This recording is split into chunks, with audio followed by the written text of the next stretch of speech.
नमस्कार दोस्तों, सेहत पॉडकास्ट विद सौम्या में आपका स्वागत है और मैं हूं सौम्या। और आज के एपिसोड में हम एक ऐसे सेंसिटिव टॉपिक पर बात करने जा रहे हैं जिसके बारे में लोग बात करना नहीं चाहते हैं और बात होती भी नहीं है। लेकिन आज हम इसी मुद्दे को उठाएंगे क्योंकि हर इंसान अपनी इस भाग दौड़ भरी लाइफ में खुश रहना चाहता है, अपने परिवार को खुश रखना चाहता है, पर एक जगह एक समय पर आकर वो टूटता है, बिखरता है और उसके अंदर इतनी हिम्मत आ जाती है कि वो खुद की जान लेने की कोशिश भी करता है। जी हाँ, अगर WHO की रिपोर्ट्स के मुताबिक उसकी बात करें तो हर साल 7 लाख से ज्यादा लोग सुसाइड करते हैं। ये संख्या इतनी बड़ी है कि और बीमारियों से भी जैसे HIV हो गया, ब्रेस्ट कैंसर हो गया, मलेरिया हो गया, जितने लोग साल में इन बीमारियों से मरते हैं उससे कहीं ज्यादा लोग सुसाइड करते हैं। इसी टॉपिक पर बात करने के लिए आज हमारे साथ मौजूद हैं क्लिनिकल साइकोलॉजिस्ट आशुतोष श्रीवास्तव जी। बहुत बहुत स्वागत है आपका सर। Thank you. कैसे हैं आप? बहुत बढ़िया। तो सबसे पहले तो हम आपसे ये पूछना चाहेंगे कि आपने जब ये साइकोलॉजी की पढ़ाई करने का सोचा तो क्या बचपन से आपको ये था कि इसी फील्ड में जाना है, ये कहाँ से ये आया?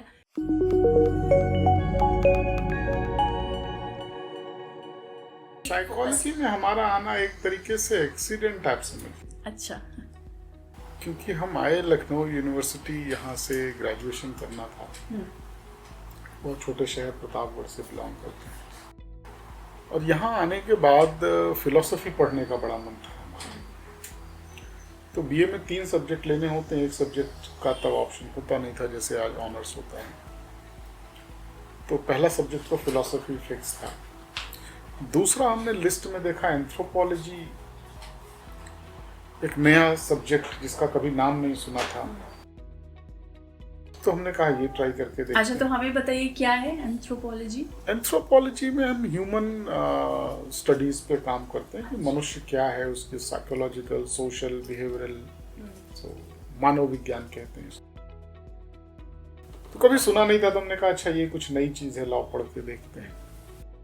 फिर लगा कि नंबर भी अच्छे चाहिए तो एक कोई प्रैक्टिकल सब्जेक्ट और ऑप्शन में दिखना चाहिए हमारे। तो उसमें लिस्ट में देखना शुरू किया तो लगा कि साइकोलॉजी और फिलॉसफी की बिल्डिंग एक ही जगह पे थी। तो ये हुआ कि भाग दौड़ कम होगी, प्रैक्टिकल सब्जेक्ट है, थोड़ा आसानी हो जाएगी। तो ये सोच के साइकोलॉजी ले लिया। लेकिन जब साइकोलॉजी पढ़ना समझ में आया और उसको और गहराई में उतरते गए तो समझ में आया कि जो हम फिलॉसफी पढ़ना समझना चाह रहे थे असल में उसका अप्लाइड साइड ही साइकोलॉजी है। और हिस्टोरिकली देखें तो psychology as a science, as a subject भी इवॉल्व हुआ है फिलॉसफी से। तो बहुत सारे फिलोसोफर्स साइकोलॉजिस्ट भी हैं, बहुत सारे साइकोलॉजिस्ट फिलोसोफर भी हैं। तो मुझे लगा कि शायद ये ज़्यादा व्यवहारिक साइड है दर्शन का और वहाँ से फिर साइकोलॉजी में आगे की पढ़ाई शुरू हुई। तो कैसा एक्सपीरियंस रहा ये पूरी जर्नी का आपका? इस जर्नी का अगर सबसे इम्पोर्टेंट चीज़ कहें तो मुझे खुद को समझने में बहुत मदद मिली, अपने आसपास के लोगों को समझने में मदद मिली। और अक्सर ये बात मैं नहीं कहता हूँ पर साइकोलॉजी के साथ मैंने लिटरेचर बहुत पढ़ा, दो वो मेरा सब्जेक्ट नहीं था। तो जब आप लिटरेचर की दृष्टि से साइकोलॉजी को समझना शुरू करते हैं और साइकोलॉजी की दृष्टि से लिटरेचर को समझना शुरू करते हैं तो दोनों की समझ, रिश्तों की, लोगों की, समाज की और अपने आप की बहुत अच्छी होती है। तो जैसा कि आपने बोला कि आपने लोगों को समझना शुरू किया, तो आज जो हमारा टॉपिक है तो उस इंसान की क्या मनोस्थिति आपके हिसाब से रहती है जो सुसाइड के लेवल तक पहुंच जाता है? क्या मनोस्थिति उसके दिमाग में चलती है? देखिए, मरना कोई नहीं चाहता। जो सुसाइड कर रहा है वो भी, जो बीमार है वो भी, जो स्वस्थ है वो भी, मरना कोई नहीं चाहता। तो सुसाइड जो है वो क्राई फॉर हेल्प है। जब आदमी को अपने पेन से बचने का, अपने दर्द से, अपनी तकलीफ से बचने का कोई दूसरा रास्ता नहीं समझ में आता, वो होपलेस हो जाता है, हेल्पलेस हो जाता है और वर्थलेस हो जाता है, तब ये सुसाइड जैसी स्थिति बनती है। अब अगर हम देखें तो करीब 25% डिप्रेशन के केसेस में सुसाइडल आइडिएशन या सुसाइडल बिहेवियर हमको देखने को मिलता है। तो बहुत सारा इसका रिलेशनशिप मानसिक स्वास्थ्य के साथ में है सुसाइड का, जिसमें से एक बड़ा चंक डिप्रेशन में है। फिर कुछ लोगों की पर्सनालिटी होती है, थोड़े इम्पल्सिव टाइप होते हैं, तो वो भी मेंटल हेल्थ का ही विषय हो सकता है। पर ये वो जिंदगियां हैं जो बचाई जा सकती हैं, जो आपने कहा अभी 7 लाख लोग 8 लाख लोग करीब हर साल जान दे रहे हैं। ये वो जिंदगियां हैं जिनको बचाया जा सकता था। अच्छा, तो आपको ये नहीं लगता है कि इंडिया में अभी वो चीज़ नहीं आ पाई है कि अगर कोई डिप्रेशन में है या एंजाइटी फील कर रहा है तो उसको डॉक्टर के पास ले जाना, अभी वो चीज़ लोग थोड़ा सा संकोच करते हैं? बात आपकी बिल्कुल सही है। और हम लोग ये देख रहे हैं कि कोविड के बाद से थोड़ा बदलाव आना शुरू हुआ है, क्योंकि कोविड के टाइम पर लोग उस दौर में थे जहां उन्होंने अपनी घबराहट, चिंता, उलझनों, बेचैनियों पर लोगों से खुल के बात करना शुरू किया। हालांकि वो मानसिक स्वास्थ्य की दृष्टि से नहीं था, वो बातचीत जो शुरू हुई वो कोविड की दृष्टि से थी। लेकिन उस दौरान बातचीत शुरू हुई और उसके बाद से लोगों का मेंटल हेल्थ सर्विसेज को सीख करने का परसेंटेज काफ़ी बढ़ा है। लेकिन इसमें कुछ पहलू बहुत महत्वपूर्ण हैं, जैसे मानसिक रोगों को अभी भी हमारे यहाँ लोग भूत प्रेत, ऊपरी हवा, इस तरीके की चीज़ों से रिलेट करते हैं। और ख़ासतौर से ज़रा सी अगर गंभीर मानसिक बीमारी थोड़ी सी हो गई तो लोग फिर पहले डॉक्टर के पास जाने की बजाय ये जो झाड़ फूक वाले तांत्रिक टाइप के लोग होते हैं उनके पास जाना प्रेफर करते हैं, और वहाँ से प्रॉब्लम्स और बढ़ती जाती हैं। तो बदलाव आया है निस्संदेह, लेकिन जितना होना चाहिए उतना अभी भी नहीं है। तो एक बड़ा लंबा रास्ता है अभी हम लोगों को। तो जैसा आपने भी बताया कि कोविड के बाद से लोगों की बातचीत शुरू हुई, तो किस उसमें जो है कोविड में आपसे बातचीत होती थी, किस पर्पज से होती थी, कैसे पेशेंट आते थे? ज्यादा शुरू हुई जी आपस में। हमारे पास तो चूंकि हम क्लिनिशियन है, हमारे पास तो वही आ रहे हैं जो ऑलरेडी अवेयर हैं, जो अच्छा, आपस में लोगों ने बातचीत करना आपस शुरू में किया। बात करिए। अगर आप सोशल मीडिया पर देखिए, लोगों के घरों में देखिए, व्यक्तिगत जीवन में देखिए, तो अब वो बात करने लगे मानसिक स्वास्थ्य से जुड़े मुद्दे पर, एंजाइटी, डिप्रेशन, इन चीजों पर। तो वहां से एक बदलाव की शुरुआत है। जैसा ये एक मामला आया था सुशांत सिंह राजपूत का, तो उसमें भी कहा गया था कि वो डिप्रेशन में था, तो उसके बाद उसने सुसाइड किया। तो इस मैटर को आप कैसे देखते हैं, क्योंकि उसमें कुछ मर्डर का केस भी जुड़ा, ठीक है? तो आपको क्या लगता है कि वो केस भी डिप्रेशन के बाद का सुसाइडल केस था या कुछ और था? देखिए, इससे इनकार नहीं किया जा सकता, लेकिन सच क्या था ये तो सुशांत सिंह राजपूत ही जानते हैं जी। हम लोग अंदाजे लगा सकते हैं, या बाद में जो जांच एजेंसियों ने जांच करी होगी उनके पास सच होगा। और हमारे यहाँ सच किस रूप में चेहरे बदल बदल के आता है ये हम आप सब जानते हैं। तो मीडिया ने उसको दोनों तरीके से कहानियां बनाई। कोर्ट में केस भी चल रहा है उसका, शायद अभी मुझे नहीं लगता खत्म हुआ है।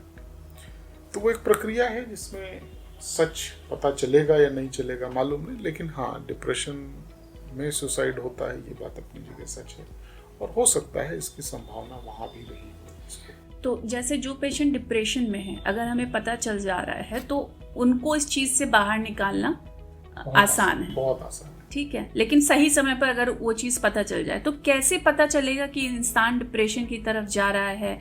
बातचीत करना उसने कम कर दिया है, क्या चल रहा है इसके दिमाग में? इसको एक एज अ पेरेंट या घर वाले जो हैं साथ में जो उसके रह रहे हैं, दोस्त हैं, कैसे समझेंगे? इसके लिए मैं एक 4x4 का फॉर्मूला देता हूँ जी।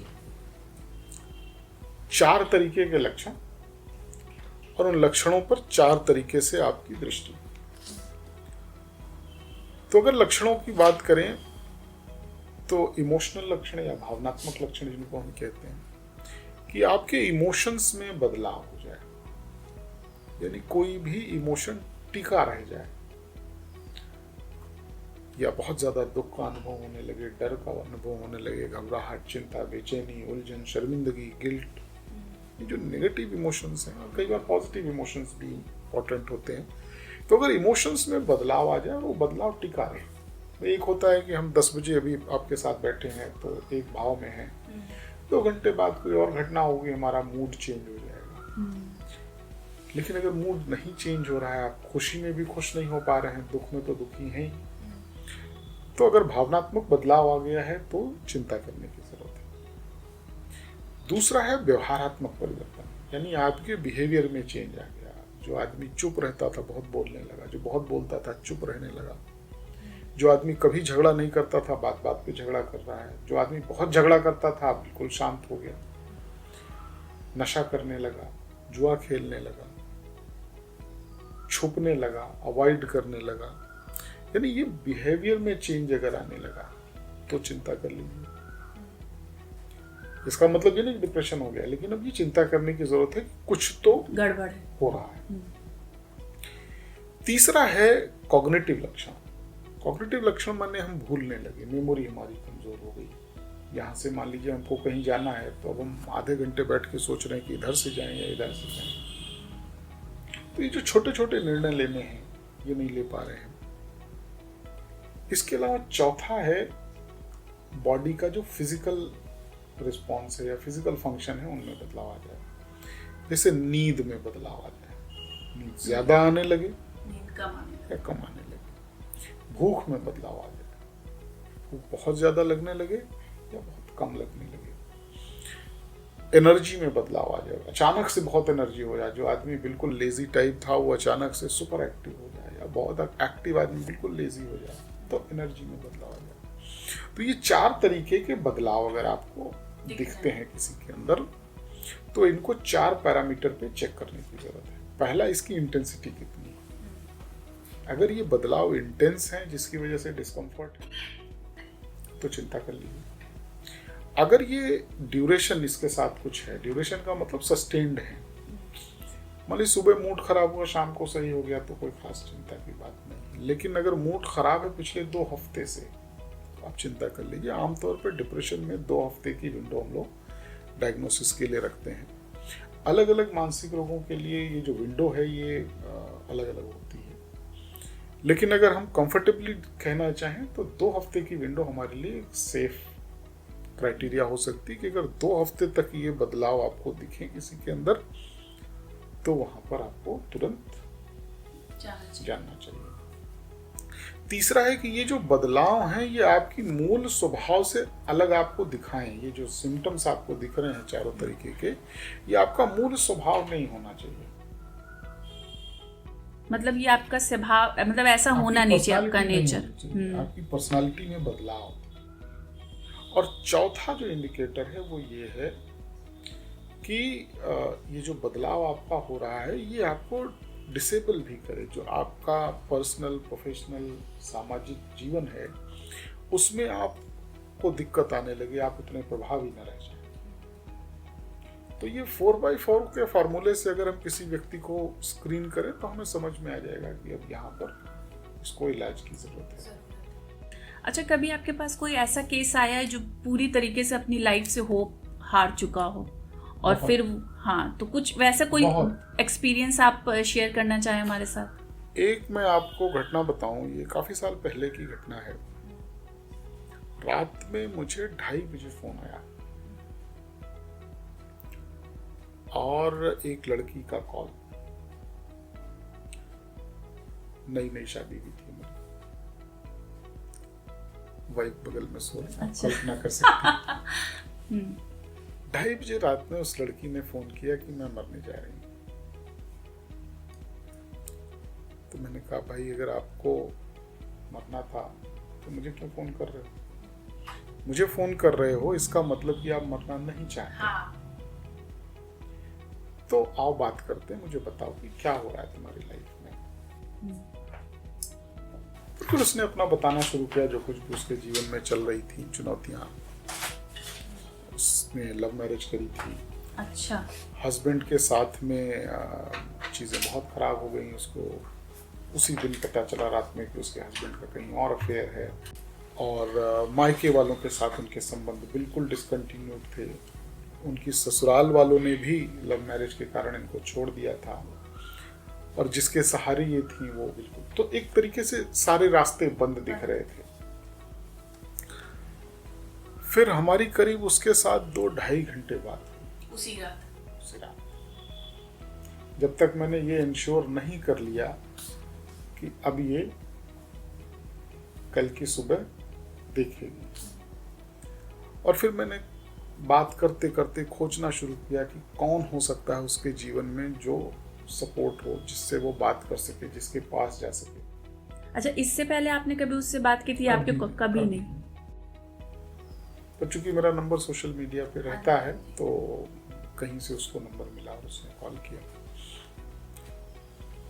फिर बात करते करते एक समझ में आया कि उसकी एक पुरानी कलीग थी जिसके साथ उसके बहुत अच्छे संबंध थे और वो इनसे उम्र में बड़ी थी और इनको अपनी बेटी की तरह मानती थी। बट कालांतर में चूंकि जॉब चेंज हुई तो वो संबंध उतने कंटिन्यूड नहीं रह गए।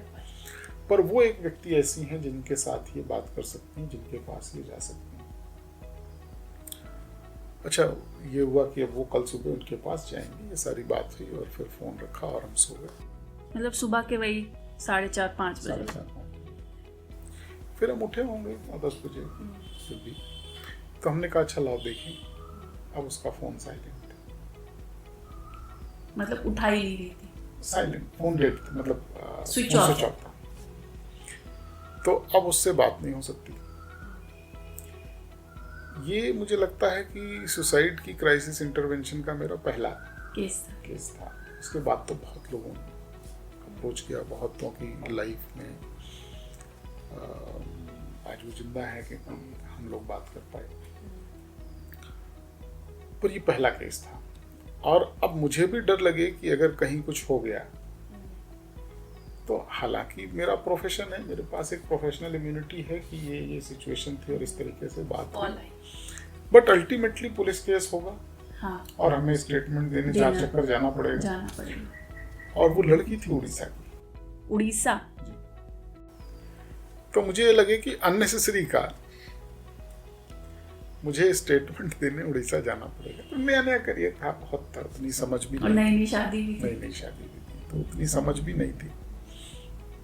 पर खैर उसको हम ट्राई करते रहे 2 दिन तक, फोन स्विच ऑफ रहा। 2 दिन बाद उसका फोन आया, थैंक यू सर। 2 दिन बाद? 2 दिन बाद कि मैं फोन छोड़ के चली गई थी। अच्छा, तो डेड हो गया होगा, मतलब वहां से वो निकल ही गई थी? तो सुसाइड में अगर आपने उस मोमेंट को टाल दिया तो इस बात की संभावना बहुत कम हो जाती है कि वो सुसाइड उस समय घटेगा। दोबारा हो सकता है कुछ टाइम के बाद फिर से वो स्ट्रेसर्स का प्रेशर बने, पर फिलहाल उस समय के लिए आपने उस दुर्घटना को टाल दिया। एक तो ये सिचुएशन हो गई सुसाइड की कि आदमी डिप्रेशन में बहुत दिन से झेल रहा है, नहीं झेला गया तो उसने ये कदम उठा लिया। लेकिन एक सिचुएशन ये देखी गई है कि झगड़ा हुआ, वो उसको गुस्सा आया और तुरंत उसने ऐसा एक कदम उठा लिया। इम्पल्सिव पर्सनालिटी के भी केसेस हैं। कुछ लोगों की पर्सनालिटी होती है जो बहुत इम्पल्स में रहते हैं कि रिजल्ट आया, पर ये एक दिन की घटना नहीं है। अगर आप देखिए तो बैकग्राउंड में वो चल रहा है कुछ ना कुछ कि हम इस सिचुएशन को फेस नहीं कर सकते, ये सिचुएशन हमारे क्षमता के बाहर की है, ये चल रहा है। इन केसेस को कैसे रोक सकते हैं?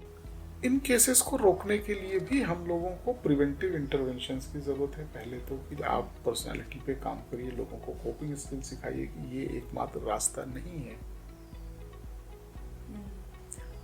और इसके लिए बच्चों के साथ बहुत सघन रूप से, बहुत इंटेंस तरीके से हमको काम करने की ज़रूरत है, ताकि उनको कोपिंग स्किल सिखा के उनकी कैपेसिटी बिल्ड कर सकें कि वो किसी भी स्ट्रेसफुल सिचुएशन में सलूशन की तरफ देखें और सुसाइड को उस लिस्ट से बाहर रखें।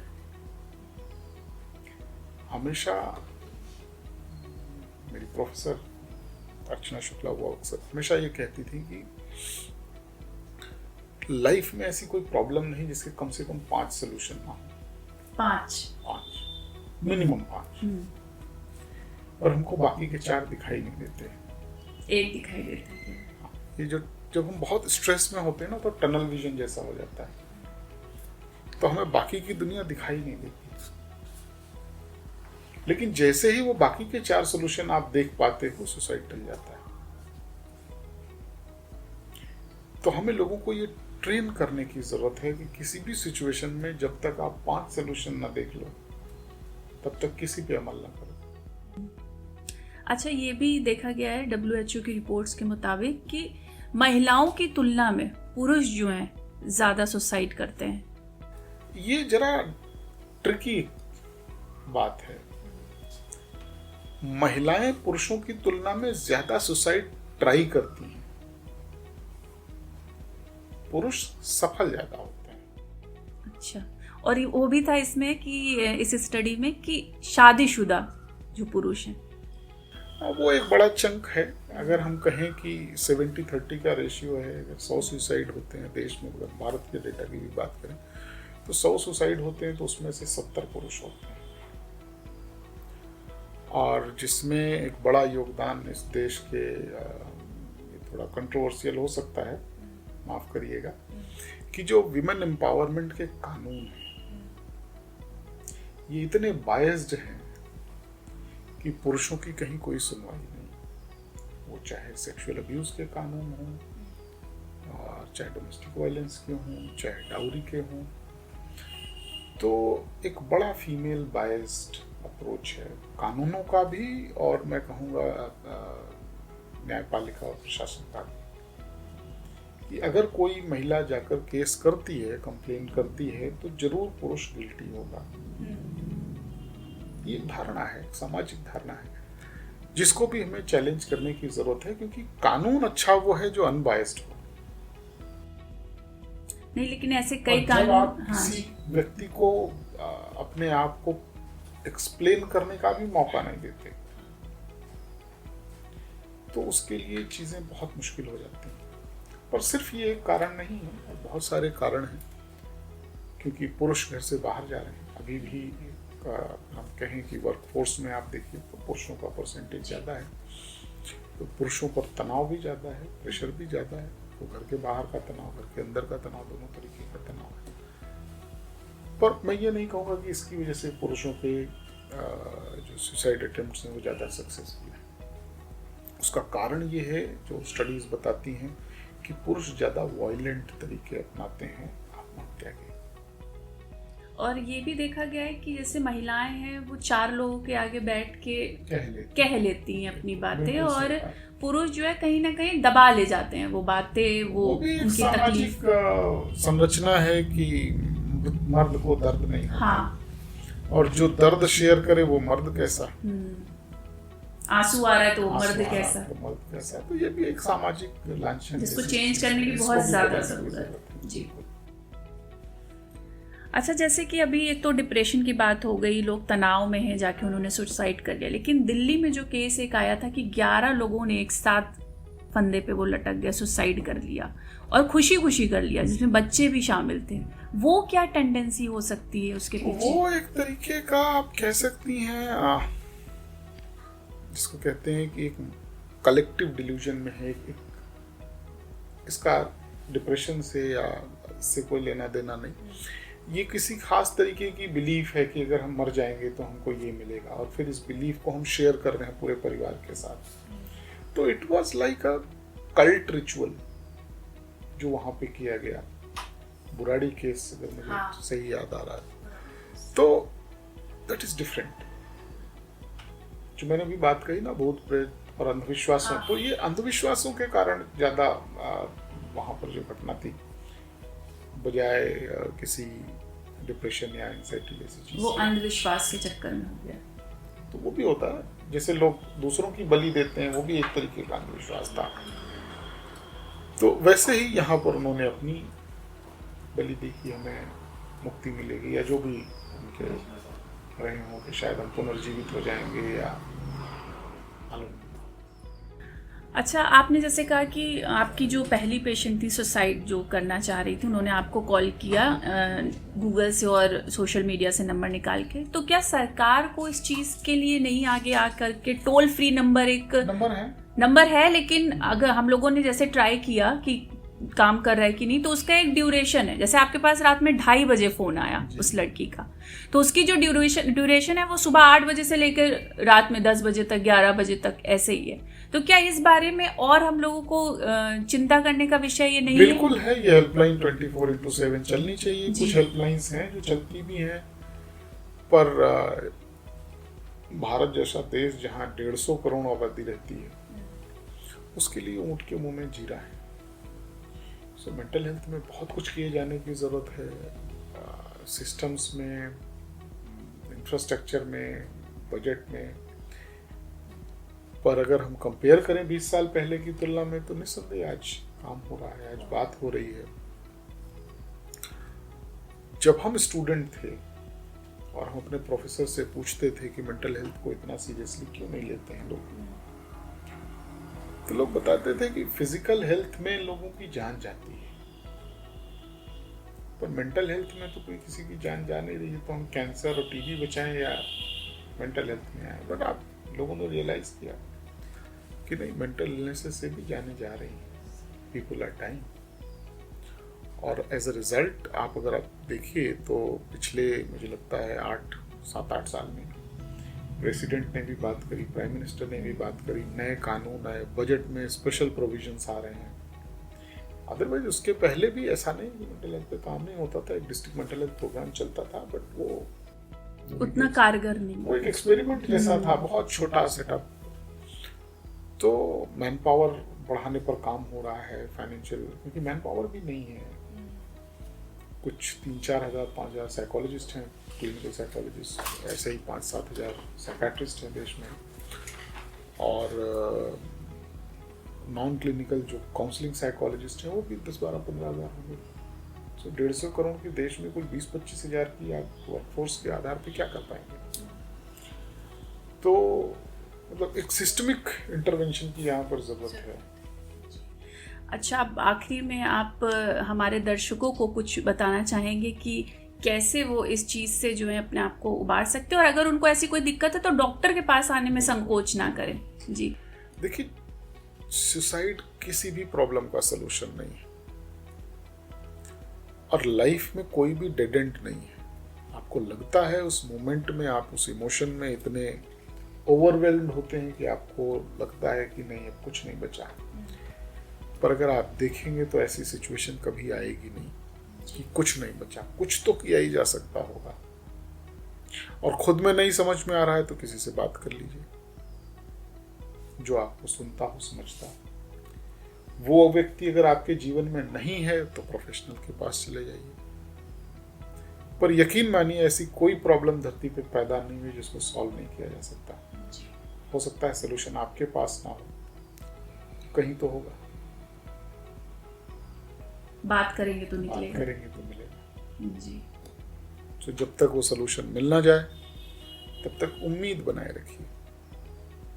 और अगर कोई व्यक्ति आपके आसपास जिंदगी खत्म करने की बात, सुसाइड करने की बात, क्योंकि अक्सर एक मिथ है जो मैं आपसे जरूर शेयर करना चाहूंगा कि हम ऐसा समझते हैं कि जिसको जान देनी होती है वो कोई कहता थोड़ी है।